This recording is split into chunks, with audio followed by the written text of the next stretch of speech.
ইমানদার যদি দেখতে চান বেলালের দিকে নজর দিন।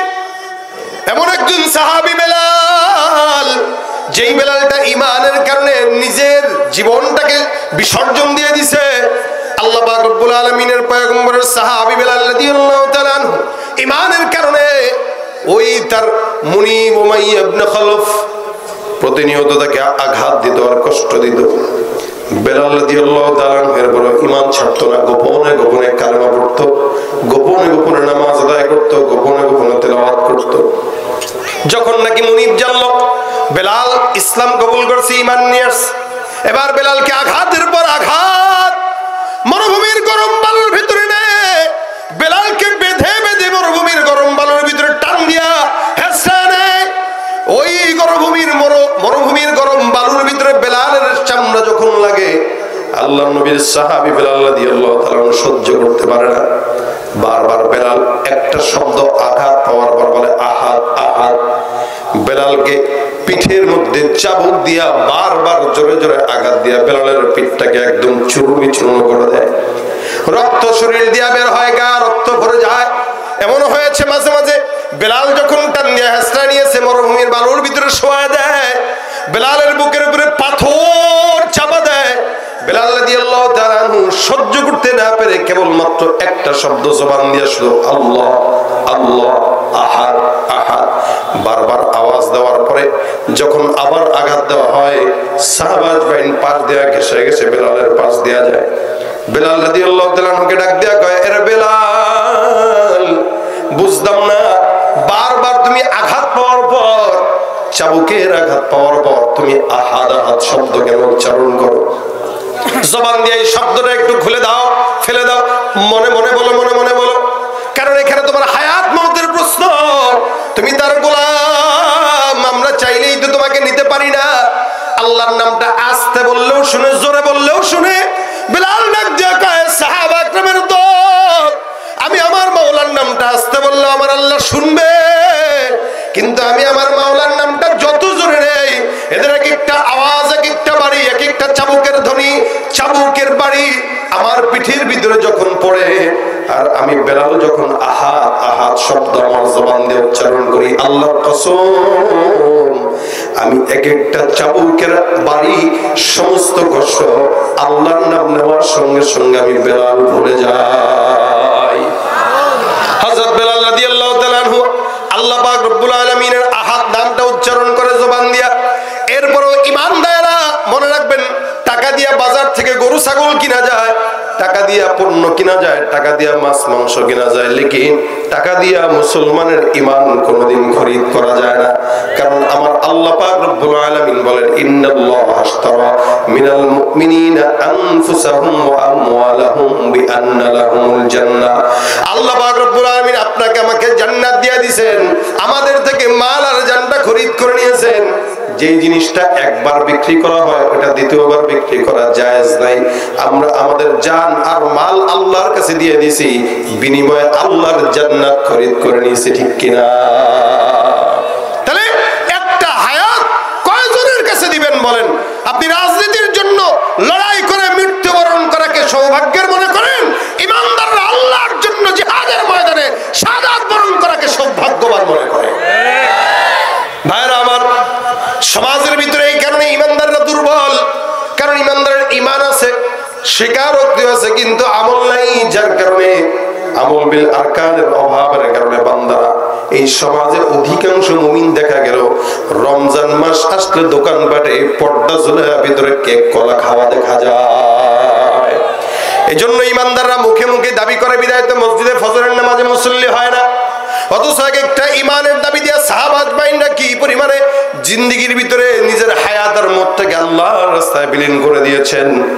এমনি এমনি তো আল্লাহ পাক মুমিন বলেন নাই, মুমিন তো এমনি না। এটা টাকা দিয়া কিনা যায় না, এটা কারো কাছে বিক্রিও করা যায় না।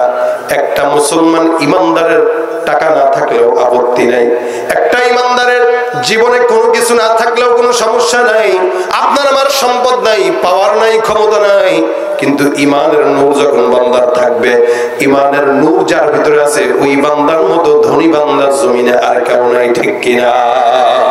নাই বা পেলাম অর্থ করি, নাই বা পেলাম ঘর, আপন পর, পথের ধুলোয় জীবন আমার হোক ধূসর মলিন, অনাহারে অনাদরে যাক না কেটে দিন, তবু দুঃখ আমার নাগাল কভু পাবে না হৃদয়, সব হারালেও তাও করি না নিঃস্ব হবার ভয়, আমি মুসলমান আমার ধন হলো ঈমান, ঈমানি নূরের রৌশনীতে দীপ্ত আমার প্রাণ। কথা বলেন ঠিক কিনা? ঈমানের দৌলত থাকলে আর কোনো ভয় আছে? হ্যাঁ, আল্লাহর নবী সাল্লাল্লাহু আলাইহি ওয়াসাল্লাম কোন এক যুদ্ধে জাফর রাদিয়াল্লাহু তাআলা আনহুকে যুদ্ধের ময়দানে সেনাপতি বানায় দিয়েছেন। দেখে সাহাবা আজমাইনদের ঈমানের নূর ছিল কেমন, আপনার আমার ঈমানের নূর কেমন। আমরাও ঈমানদার দাবি করি, সকাল থেকে সন্ধ্যা পর্যন্ত এমন কোন গুনাহ নাই যেটা করি না। ঈমানদার দাবি করি, এমন কোন হারাম কাজ নাই যেটা করি না। ঈমানদার দাবি করি সুদের টাকা খাই, ঈমানদার দাবি করি ঘুষ খাই, ঈমানদার দাবি করি জমিনের ভিতরে এমন কোন অন্যায় নাই, এমন কোন গুনাহ নাই যেটা আমাদের হয় না। তারাও ঈমানদার, আমরাও ঈমানদার, তফাৎ আছে না নাই? আল্লাহর নবী সাল্লাল্লাহু আলাইহি ওয়াসাল্লাম তিনজন সাহাবীকে এক যুদ্ধে সুন্দর করে সেনাপতি বানায় দেয়। এর ভিতরে জাফর রাদিয়াল্লাহু তাআলা ছিলেন, নবীর পালক পুত্র যায়েদ ছিলেন, আব্দুল্লাহ ইবনে রাওয়াহা কবিও ছিলেন। তিনজন যখন যুদ্ধের ময়দানে সেনাপতি, এক একজন ঘরের থেকে বিদায় নিয়ে আল্লাহর রাস্তায় যায়, ঈমানের তাগাদায় যুদ্ধের ময়দানে চলে গেলেন। প্রতিমধ্যে যখন যায় সবাই সবার থেকে বিদায় নিয়ে যায়, জাফর বিদায় নিয়েছে। পরিবারের কাছে ডাক দেয়া কয়, বিবি আমার, বাচ্চা আমার, ভালো থাকো, জান্নাতে আল্লাহর নবী তোমাদের সঙ্গে, জান্নাতে আমাদের দেখা হবে, রাসূলের সঙ্গে দেখা হবে। বিবি বলে, স্বামী এই সমস্ত কথা জবান দিয়ে বের করার দরকার নেই। স্বামী জাফর রাদিয়াল্লাহু তাআলা বলেন, বিবি আমার, নবী যেখানে আমাকে যুদ্ধের ময়দানে শাহাদাতের জন্য পাঠাইতেছে, ঈমানের জন্য, সেখানে তুমি যাই বলো না কেন এমন কথা বলবা না যেটা আমার জান্নাতের রাস্তায় আমার জন্য অন্তরায় দাঁড়ায় যায়। যাই আল্লাহ পাক রব্বুল আলামিনের ঈমান সাচ্চা বুকে নিয়ে জিহাদের ময়দানে যায়, নবী পাঠায় দিলেন জাফর ইবনে তাইয়ার রাদিয়াল্লাহু তাআলা আনহু। যুদ্ধের ময়দানে যায়, সাহাবা একরাম এক একজন লড়াই করে করে আল্লাহর নবীর পালক পুত্র যায়েদ শাহাদাত বরণ করেছে, আব্দুল্লাহ ইবনে রাওয়াহা শাহাদাত বরণ করলো। জাফর রাদিয়াল্লাহু তাআলা যুদ্ধের ময়দানে কালেমার পতাকাটা হাতের মধ্যে নিয়ে লড়াই করে, সাহাবা বাইন্দাও লড়াই করেন, জাফর লড়াই করেন। ডানে শত্রু, বামে শত্রু, সামনে আর পিছনে কাফের। জাফরকে চতুর্দিক থেকে ঘিরে ধরে, জাফর রাদিয়াল্লাহু তাআলা একটা একটা করে কচু কাটা করে আল্লাহর নবীর সাহাবী সামনের দিকে আগায় যায়, ঈমানের কালেমার পতাকাটা হাতের মধ্যে আছে, সামনে আগায়। জাফর রাদিয়াল্লাহু তাআলা যুদ্ধের ময়দানে লড়তে লড়তে সামনে আগায়। হঠাৎ করে এক জায়গা থেকে একটা তরবারির আঘাত জাফরের ডান হাতকে ফেলে দেয়। ডান হাতের কালেমার পতাকা, ঈমানের পতাকা আল্লাহর নবীর সাহাবী বাম হাতে ধরে ফেলেন, ডান হাতটাই পর্যন্ত ঝরে আছে। সাহাবী জাফর চিন্তা করলো, ডান হাতটা যেহেতু অর্ধেক পড়ে গেছে, একটু বাকি আছে, এটাকে রেখে আল্লাহ কি। আল্লাহর নবীর সাহাবী জাফর রাদিয়াল্লাহু তাআলা আনহু সুন্দর করে হাতটাকে ধরলেন, মুখের সঙ্গে কামড় দিয়ে হাতটাকে ছেড়ে একদম জমিনে ফেলে দিয়ে দিয়েছে। জাফর রাদিয়াল্লাহু তাআলা চিন্তা করলেন যে এই হাতটা যুদ্ধের ময়দানে অকাজ, ওই হাত রাখা দরকার নেই। বাম হাত দিয়া কালেমার পতাকা উঁচু করে যুদ্ধের ময়দানে লড়াই করে, আবার কিছুক্ষণ পর বাম হাতে আঘাত। আল্লাহর নবীর সাহাবী জাফর রাদিয়াল্লাহু তাআলা আবার সামনে আগায় যায়।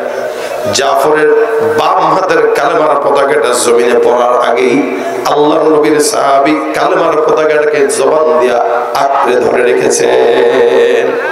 জবান দিয়ে আবার যুদ্ধের ময়দানে কালেমার পতাকাটাকে আঁকড়ে কামড়ায় কামড়ায় ধরে সামনের দিকে আগায়। চতুর্দিকে শত্রু আর শত্রু, কাফেররা আঘাত দিতে দিতে সামনে যায়। জাফর রাদিয়াল্লাহু তাআলা আনহু যুদ্ধের ময়দানে শাহাদাত বরণ করে অবশেষে চতুর্দিক থেকে কাফের বেঈমানদের তরবারির আঘাতে জাফর রাদিয়াল্লাহু তাআলা আনহুকে ক্ষতবিক্ষত করে জমিনে ফেলে দেয়। জাফর রাদিয়াল্লাহু তাআলা আনহু এরপরও কালেমার ঈমানের পতাকাটাকে জবান থেকে ফেলান নাই, এটাকে উঁচু করে ধরে রাখছে।